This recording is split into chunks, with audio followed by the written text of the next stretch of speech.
What if one country is quietly trying to prevent a global crisis? As tensions rise between Iran and United States, a third country is stepping into the spotlight: Pakistan. But is Pakistan simply acting as a mediator, or is there more to the story? In 2026, the relationship between Iran and the United States has reached a critical stage. Military movements, rising rhetoric, and strategic positioning have created an atmosphere of uncertainty. At the center of this tension lies the Strait of Hormuz, one of the most important oil routes in the world.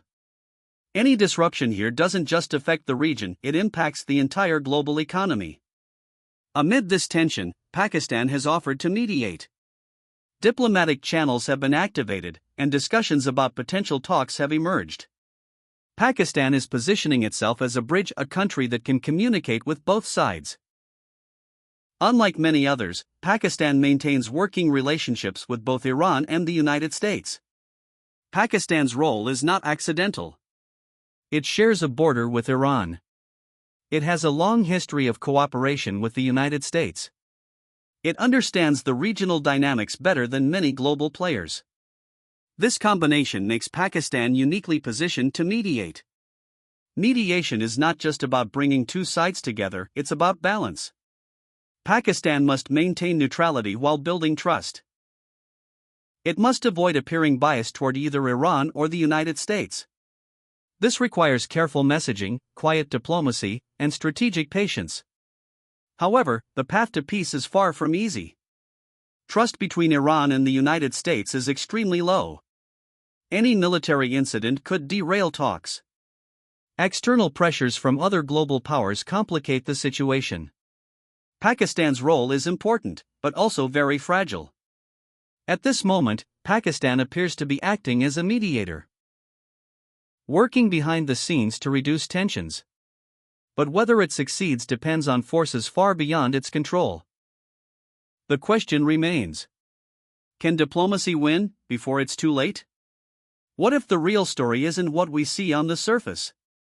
As Iran and United States face off, some analysts believe that Pakistan is playing a much deeper role, a hidden one. Modern conflicts are rarely straightforward. They are not just about military power. They are about influence, positioning, and long-term strategy. In this kind of environment, countries often operate in ways that are not immediately visible. Pakistan sits at a critical crossroads. It is geographically close to Iran, connected to key trade routes, and strategically important to global powers. This location alone gives Pakistan leverage. While Pakistan publicly promotes peace talks, there may be additional goals behind its actions: increasing regional influence, strengthening diplomatic relevance, positioning itself as a key global player. These are not unusual goals, they are part of global strategy. Some experts suggest that Pakistan is doing more than mediating. It may be shaping outcomes quietly, influencing decisions without being seen as directly involved. This is what makes a hidden player powerful. Not visibility, but influence. However, such a role comes with risks.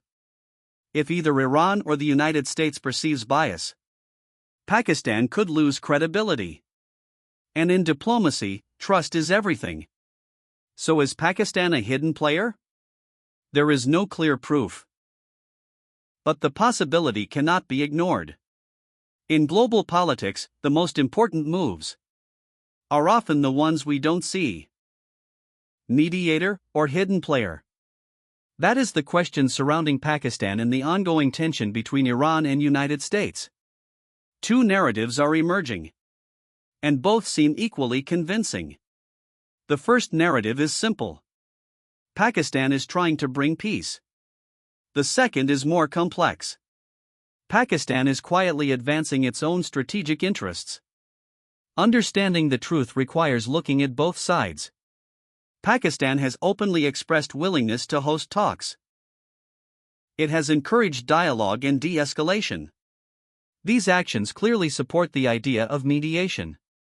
At the same time, there are signs that suggest a deeper role: quiet diplomatic channels, strategic positioning, Controlled public messaging.